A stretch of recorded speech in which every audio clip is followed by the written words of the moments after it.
Good afternoon, ladies and gentlemen. I'm Jason Hamilton. I'm going to go over a few things for a fireplace and actual wood stoves, the anatomy of them, to kind of show you different things that you're going to look for in case of a fire. Down here we have the ashtray. So the ashtray is, you can collect different hot embers down inside here that can cause issues. The knob right here is for a ventilation system, which typically the wood stoves usually have a damper up here in the chimney to take and cut down the airflow out, but this one just has a restricted flow going into the wood stove itself. So this is a double wall chimney going up through.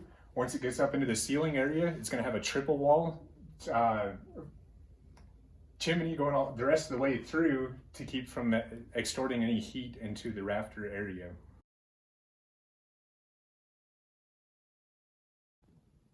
Hi. The wood stove fires usually start as a buildup of creosote somewhere in the flue or on top near the rain cap. You might notice them from visible fires up at the rain cap or heavy black smoke coming out of the chimney, coming out of the seams, coming out of cracks in the brick, any number of places. You could have smoke escaping from the outside or from the inside. It's a big hazard, and that's why there's you should clean out your chimneys, clean out your flues, have a professional do it if possible. And other signs and symptoms of a fire you can't tell, or maybe that there's been a fire, is warped or discolored appliances up there next to the chimney or next to the flue. Very often TV antennas will be attached to the chimney. If those things are distorted, bent, or they look melted, then it's likely that there's been a fire or could currently be one.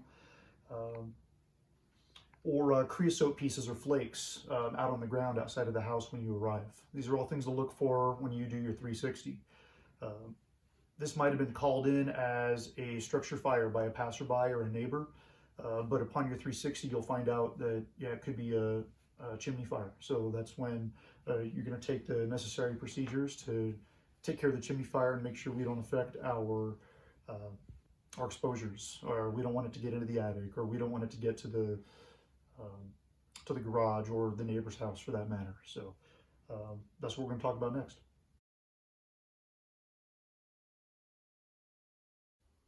So we're going to go over some ways of extinguishing wood burning stove fires. One of the great things we have is Chimflex. Used just like a flare, you pull the cap off, turn it around, and strike. When we do this, we want to be pretty quick about it because it's going to let off a lot of nasty fumes, everything like that. So pull it off, strike, toss it in here, have that closed, and with this one, it's got a vent here, so we want to open that up to allow the airflow to go up. We're going to use that same method with wet newspaper, right? We'll have this, soak it down, be able to toss that in there, close the cap, open this again. What that does is it allows all those fumes or steam with the wet newspaper to go up and start to be able to put the fire out. With the newspaper, if that's not working efficiently, there's other ways we can do that, right? We have a water can here. We don't want to use large amounts of water with this, right? Because we don't want to damage this. If we're just flowing in a bunch of water, having that come out be an issue, or if this is extremely hot and we're rapidly cooling it, could damage the equipment, cracking it, stuff like that. So when we use this two-person method, right, we're gonna aim this in here, spray a little water, close that up, again have this open, allowing for that steam to flow upward, and do that multiple times until we start to see it start to dampen down, go out, and everything like that. And when we get to that and the fire is out, we can start that cleaning process, removing some of those burnt fuels, the chunks, everything like that. Utilizing little shovels here, scoop some of that fuel out, putting it in our bucket, closing that up, and getting it outside so that it doesn't have that large amount to restart rekindle or anything like that. Another system we have that we could use is our ABC extinguishers. This could be a better use, especially if we need larger amounts, right? Where the water may damage, this may not. Again, opening this up with a 2-person deal, being able to flow this in here, closing that, having your vent open to suck it up through the chimney, extinguishing whatever's above and down here below.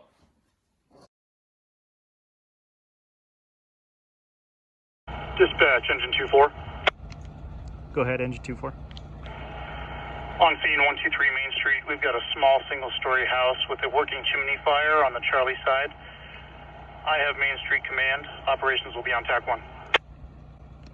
Main Street Command, 1220.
Thanks for watching our training video on chimney fires. In closing, I'd like to touch on some of the tactical priorities that we need to accomplish during every chimney fire call that we go to.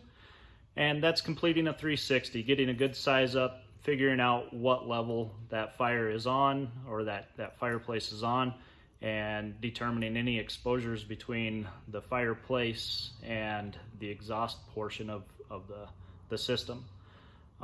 Evacuation and all clear on the house. Make sure everybody's out.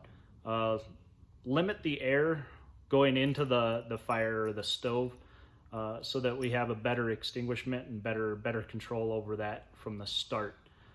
Extinguish and remove all the fuel within the firebox. Creating that steam also helps with the extinguishment of the flue fire or chimney fire. But we want to be careful that we don't get rapid cooling into that flue so that we have too much contraction or spalling of the flue tile or the exhaust tile. checking for extension, getting a firefighter into the attic space or into concealed spaces to check for extension, make sure that we don't have any further fire growth, and extinguish and cool the exhaust in the flue. Ventilate as needed. Last but not least, provide good customer service. Put the homeowner in contact with a professional chimney sweep or cleaning service, and make sure that they get their heating equipment serviced as needed and have a professional inspect the exhaust flue or chimney. Thanks for watching. We'll catch you on the next one. Thanks.